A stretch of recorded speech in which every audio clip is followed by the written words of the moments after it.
Bonjour à tous. Mathieu Etzig, je suis directeur du développement d'une société qui s'appelle Experteam, qui est un pionnier du digital learning depuis 1996 en France et qui se fait fort de déployer des infrastructures d'organisation apprenante. Et aujourd'hui, je suis très content d'avoir l'occasion d'évoquer avec vous un sujet qui nous paraît vraiment très important aujourd'hui, qui est celui de l'expérientiel. Donc l'accompagnement de l'expérientiel dans les dispositifs de formation.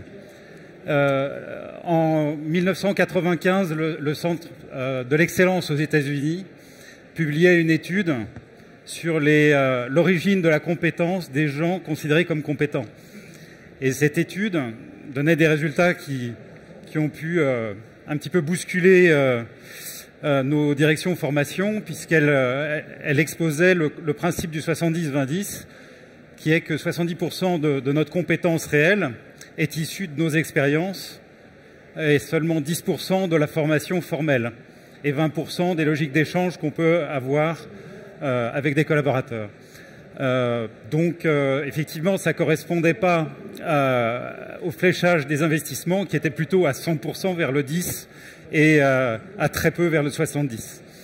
Ça, c'est le premier point. Le deuxième point, c'est on est en train de vivre une réforme importante puisque la réforme Avenir professionnel, confirmée par les décrets qui sont parus au mois de décembre, donc investit la formation en situation de travail comme une modalité officielle, reconnue, finançable.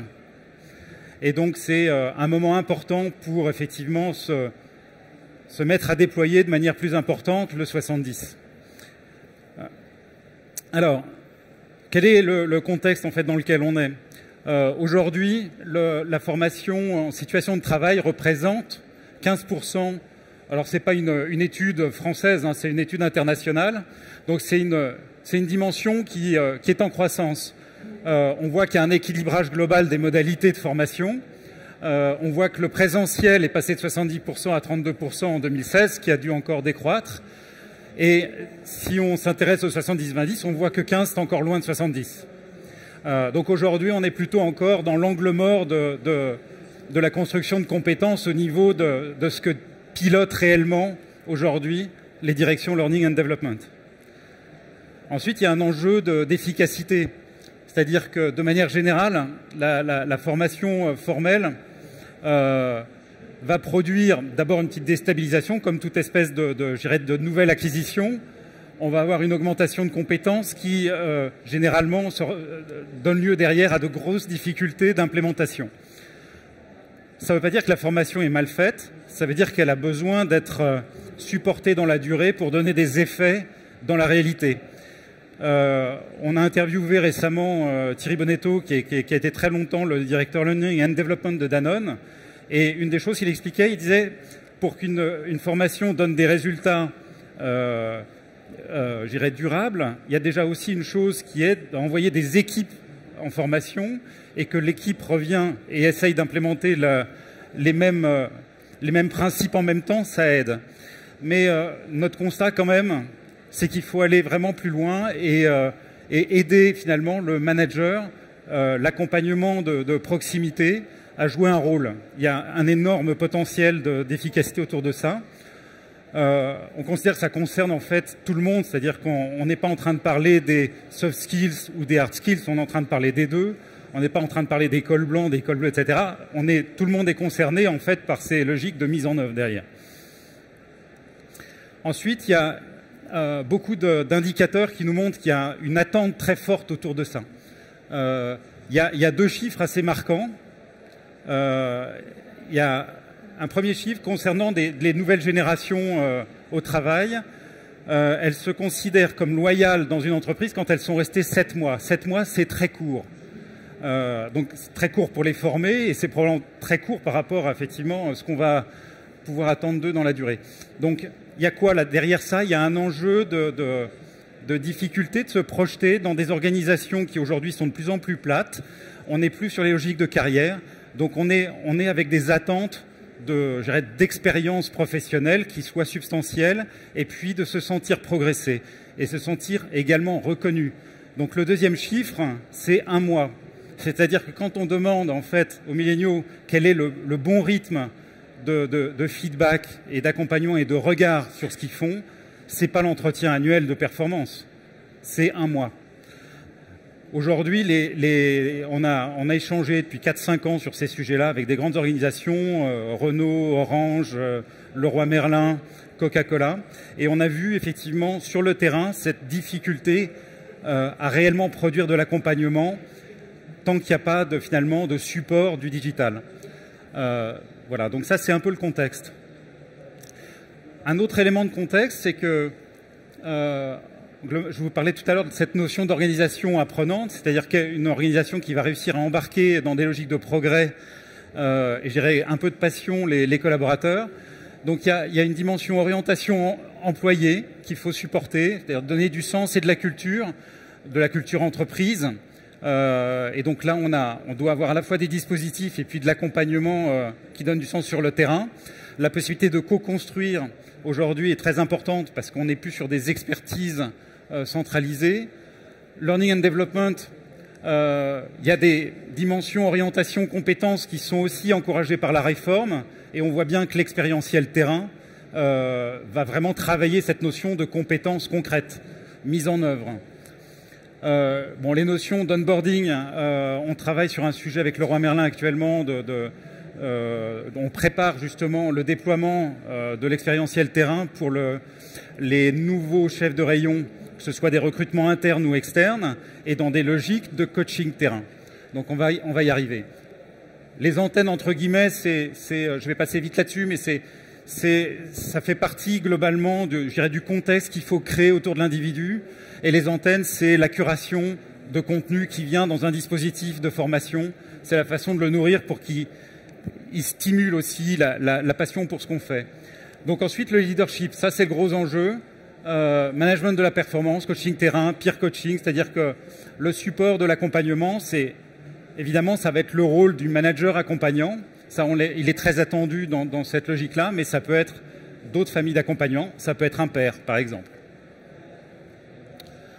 Voilà, donc sur les dispositifs Learning and Development, tout ça fait émerger 4 grandes typologies d'enjeux. Vous avez l'enjeu du pilotage, c'est-à-dire piloter le multimodal en formation. C'est un enjeu, hein, faire en sorte que si je fais de la formation présentielle, c'est pas déconnecté de mon dispositif. Faire en sorte que si je fais du coaching terrain, c'est pas déconnecté de mon dispositif. Donc ça, c'est l'enjeu pilotage. L'enjeu engagement, c'est ce qui va produire effectivement un effet de l'envie de donner l'effort supplémentaire aux collaborateurs.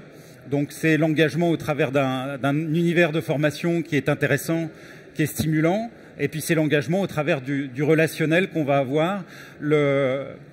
La réforme sur la formation en situation de travail, elle a été aussi validée par l'expérience de 3 ans de 13 OPCA sur justement des expérimentations de formation en situation de travail dans des TPE. Les résultats de ça ont été à la fois des accélérations de l'acquisition de compétences et également des choses très intéressantes sur le sens donné au travail, c'est-à-dire dans la logique de coaching, le dialogue qui s'instaure sur la façon de faire donne du sens à ce qu'on fait et donne aussi une autre relation qu'une relation plus de sanctions quand elle est trop éloignée. L'enjeu ressources, c'est se mettre en capacité de couvrir tout un spectre très large, très diversifié de ressources au bon rythme. Alors l'innovation XLMS, c'est un terme que vous n'aviez jamais entendu, je pense, avant aujourd'hui, parce qu'on connaît les LMS, mais on ne connaissait pas les XLMS. Et donc, c'est le lancement qu'on fait et l'innovation sur le marché cette année avec Expertime, parce qu'on a voulu concevoir une solution qui soit capable d'adresser ces 4 enjeux. Voilà, donc le XLMS, en fait, se veut conjuguer les atouts des plateformes Learning Management System qui sont très fortes sur le pilotage, hein, piloter les rôles, les normes, les cours, la compliance, piloter les compétences, mais également venir sur le terrain des plateformes plus récentes qu'on a vues qui sont fortes sur les notions d'engagement parce qu'elles ont été elles se sont inspirées de ce qu'on fait dans les réseaux sociaux. Donc elles ont trouvé, je dirais, un vrai terrain de jeu sur cet aspect-là. Mais par contre, elles ont un peu laissé de côté la dimension pilotage. Et puis on voulait également introduire donc cet enjeu du coaching qui nous paraît juste une brique fondamentale pour bâtir des organisations apprenantes. Donc là, être capable de faire des missions, des observations, de créer de la réflexivité, avoir des logiques de cycle, de montée en compétences, de montée en seniorité. Il y a une petite notion de lac chinoise au niveau de la compétence de chaque individu qu'on va travailler dans la durée avec de l'accompagnement. Donc c'est une autre façon de faire de l'individualisation que le chemin qu'on essaye aussi pour certains d'entre nous de faire via l'intelligence artificielle. Là, on est plutôt à aider l'intelligence humaine à se mettre en œuvre plus facilement. Voilà, donc je ne vais pas vous détailler un peu tout ce qu'on met derrière chacun de ces enjeux, mais en fait, il y a de la profondeur. Donc je vais plus l'évoquer par l'illustration. Dans le 70, donc on va beaucoup utiliser le mobile learning, c'est l'outil qui nous accompagne sur le terrain. On est en proximité, on est sur un chantier, on est dans un accompagnement, dans un rendez-vous. Aujourd'hui, on a un client comme la PAV qui fait les habilitations CACES, électriques, etc. Et ils ont des inspecteurs qui vont avoir plusieurs personnes en face d'eux à évaluer sur différents types de compétences. Donc il faut donner de l'agilité au travers du smartphone. L'ancrage mémoriel, c'est l'adaptive learning. La réalité virtuelle, bon, aide les choses. Après, on a la mission, l'observation et le coaching. Donc, sachant que mission et observation sont dans la logique de coaching. Voilà, les effets qu'on attend de tout ça, c'est plus de loyauté, c'est-à-dire des collaborateurs qui ont l'impression de grandir, qui constatent effectivement et qui sont reconnus pour des compétences qu'ils acquièrent. Ça sera plus de loyauté et plus d'engagement. On observe aussi dans ce genre de déploiement qu'on est capable d'augmenter la qualité. Donc là, on va toucher la loyauté du client au final. C'est-à-dire que ça va être très perceptible tout ça. Et donc au final, satisfaction et business, c'est un petit peu tout ce qu'on peut aller obtenir de ça.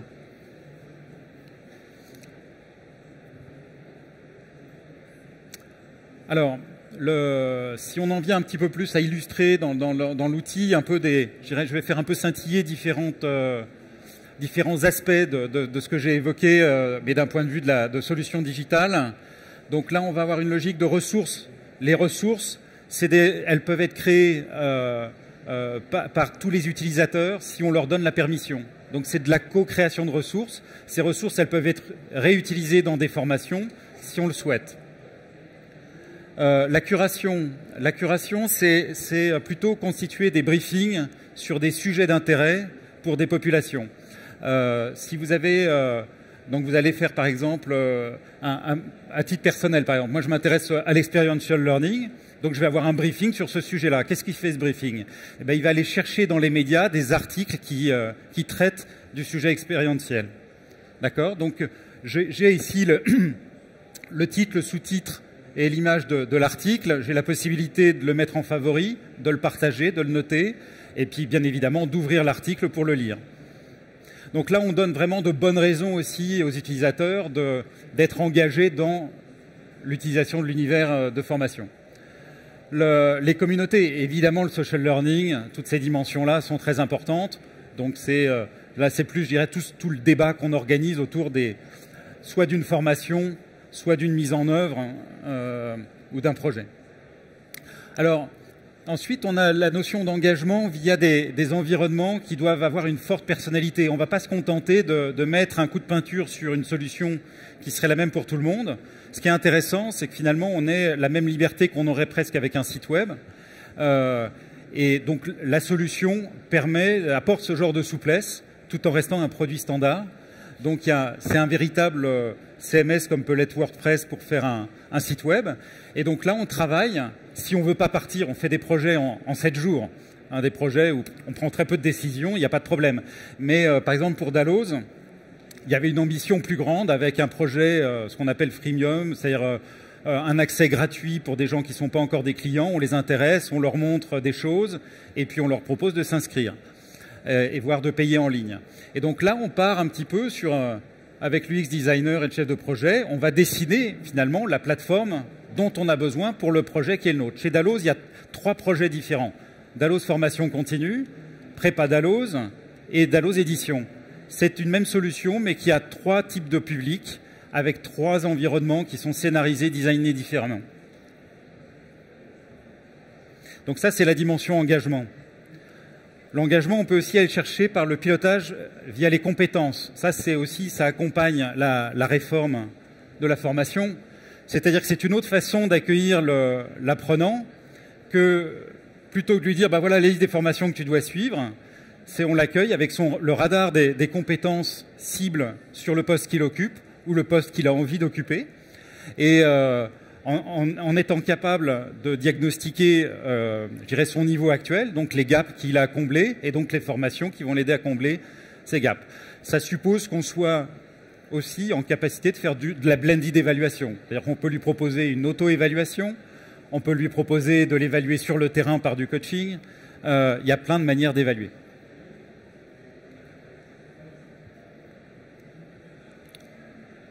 Voilà, la gamification, évidemment, va jouer un rôle aussi dans le sentiment de se voir progresser. Donc ça, c'est les aspects qui sont importants. La possibilité d'accéder à un environnement sur son smartphone avec du micro-learning, toujours en étant piloté par la plateforme. Voilà, ça fait partie un peu du pilotage global d'un environnement multimodal que j'évoquais tout à l'heure.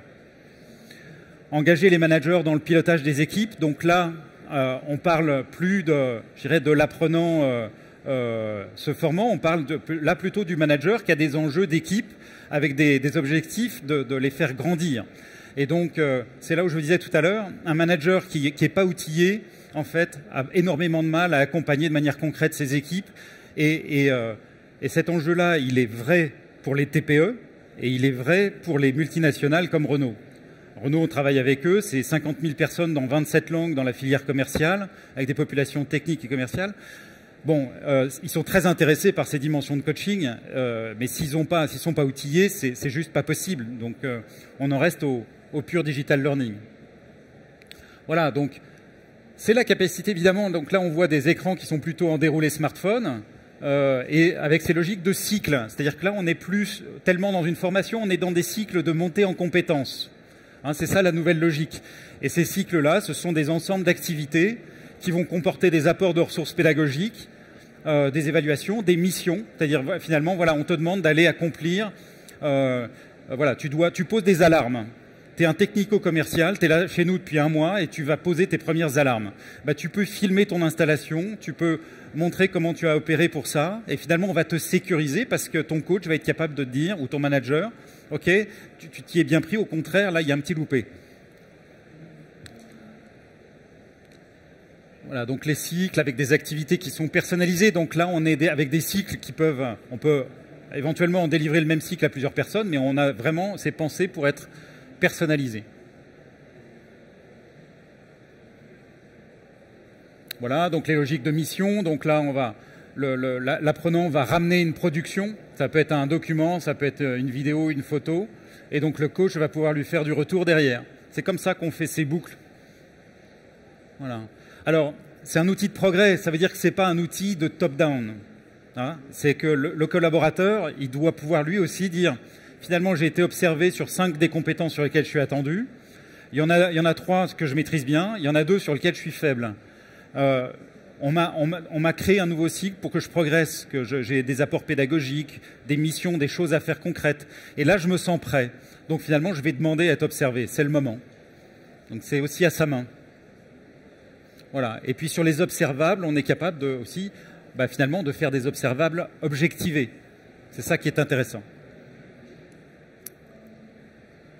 Donc voilà, donc on est sur les logiques un peu étendues, expérientielles. Je ne vais pas rentrer dans tous les... Voilà, l'UX, c'est la capacité à scénariser, à designer. Le multidomaine, c'est Dalloz avec trois projets différents. La diversité des contenus. Tout ça, ça donne effectivement une nouvelle famille de plateformes qu'on qualifie de XLMS. Voilà, et l'ambition derrière tout ça, c'est effectivement... On pense qu'on progresse dans la capacité d'aider les entreprises à faire la différence voilà, au travers de collaborateurs qui sont embarqués dans quelque chose d'un peu plus passionnant. Voilà, donc j'ai fini ce que je voulais vous montrer. Je suis à votre disposition pour répondre à vos questions. Alors, micro. Ah, il va falloir crier. J'ai pas de micro avec moi. Je sais pas s'il y a personne pour me donner un micro. Vous avez un micro pour la... Ah.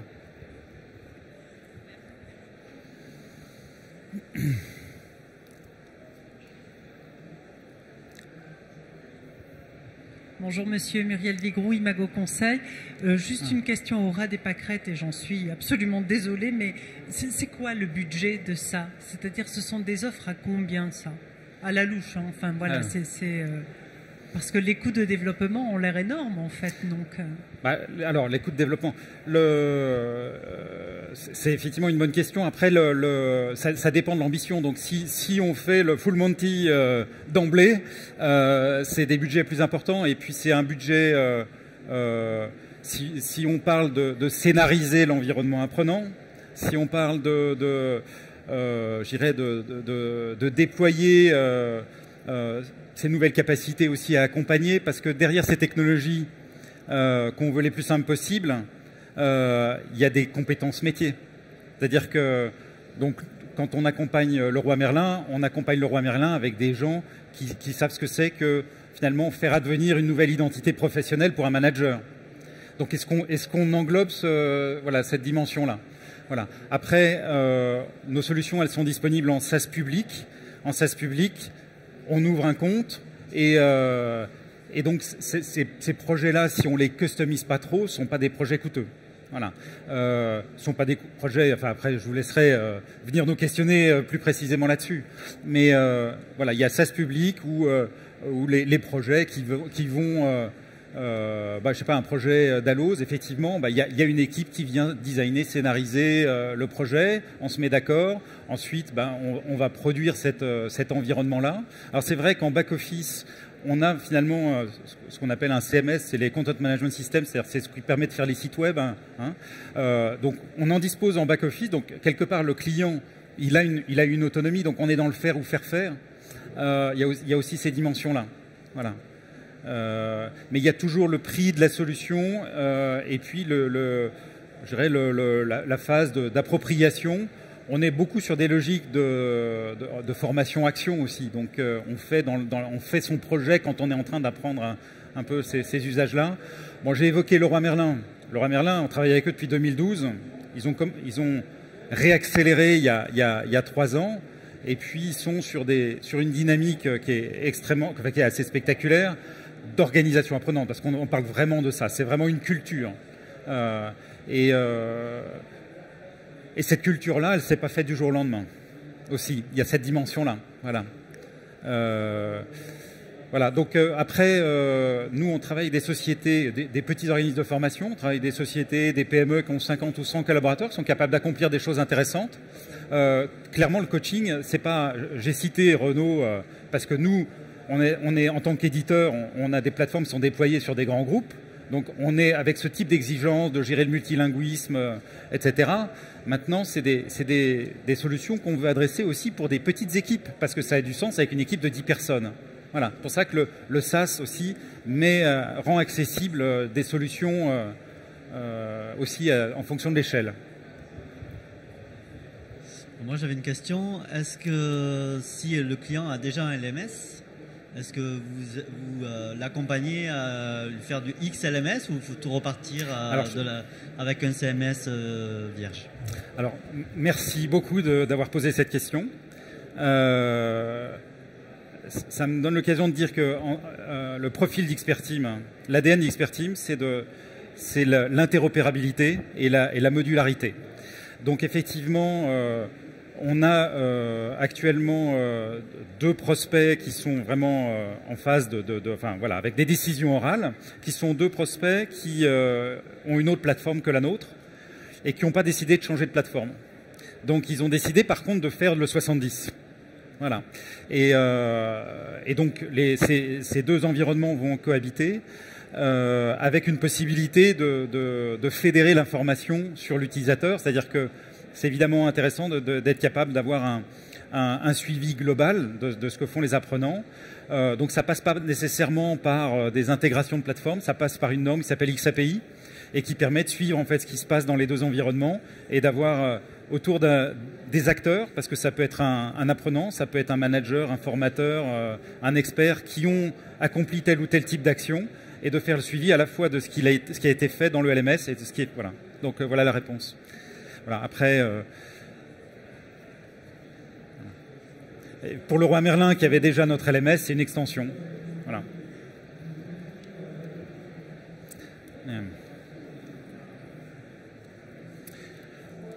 Donc voilà, on est assez fiers, en tout cas en tant qu'éditeur français indépendant, n'ayant à ce jour pas fait appel au capital risque.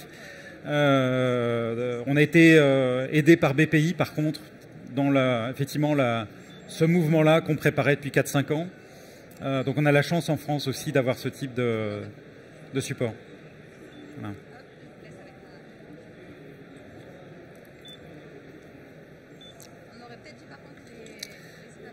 Mais si vous voulez, en 95, j'ai dit que le centre de l'excellence aux États-Unis avait fait cette étude et a fait émerger ce vocable 70-20-10.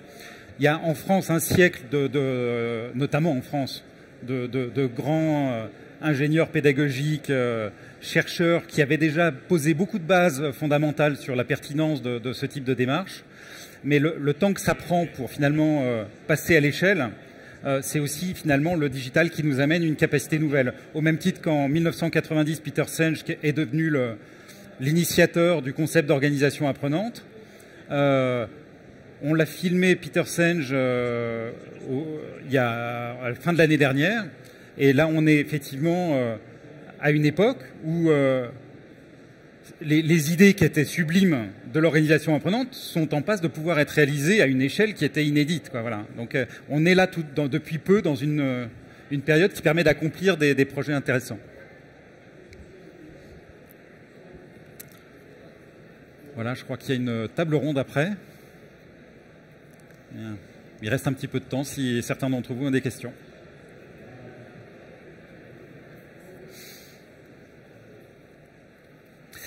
Une remarque peut-être sur les ressources. J'ai évoqué l'enjeu de la ressource. J'ai parlé de la curation. Il y a eu en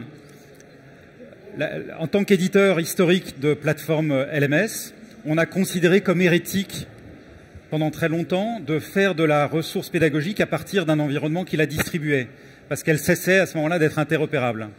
Et donc on considérait que les LEP, ces nouvelles plateformes, ne rendaient pas forcément service à leurs clients, finalement, en ayant des environnements un peu fermés. Et en fait, on a réalisé qu'avec l'accélération, je dirais, des choses, le besoin et la démocratisation des enjeux de production, il fallait aussi servir ce besoin-là. Donc c'est pour ça qu'on est venu adresser ce sujet de la création en mode utilisateur. Voilà. Donc c'est vrai qu'on est sur un secteur qui est très foisonnant, à l'international et en France beaucoup aussi. Il y a pas mal de gens qui éclairent de nouvelles zones. On essaye de se donner un rôle d'orchestrateur. Alors, en tant qu'éditeur, mais aussi au travers de l'interopérabilité et de l'ouverture. Donc j'ai évoqué le micro-learning qui n'est pas une brique native chez nous, qui est une brique issue du partenariat qu'on a avec une start-up qui est présente ici, qui s'appelle Bidiz, qui est un vrai spécialiste du micro-learning. Donc on a décidé de ne pas faire semblant de faire du micro-learning ou du mobile learning. On a décidé de proposer un pilotage par notre plateforme et une expérience continue. Voilà, c'est aussi ça, aussi les enjeux d'ouverture. Les choses vont très très vite. Et c'est une façon d'être peut-être un peu plus décontracté par rapport au choix qu'on a à faire, que aussi de vérifier qu'on a un ADN de fournisseur qui permet aussi ce type de souplesse. Ça ne dépend pas de la taille du tout. Il y a des très gros qui peuvent être ouverts ou très fermés et des très petits qui peuvent être très fermés ou très ouverts. Il y a vraiment les deux. A contrario, dans la modalité de l'animation du présentiel, on a pensé qu'on allait faire qu'avec le micro-learning, qu'on allait prendre une brique existante, un acteur du marché, puis l'intégrer. On n'a pas trouvé. Donc là, on est devenu éditeur. Voilà. Parce que ça nous paraissait important d'offrir ce pilotage-là aussi.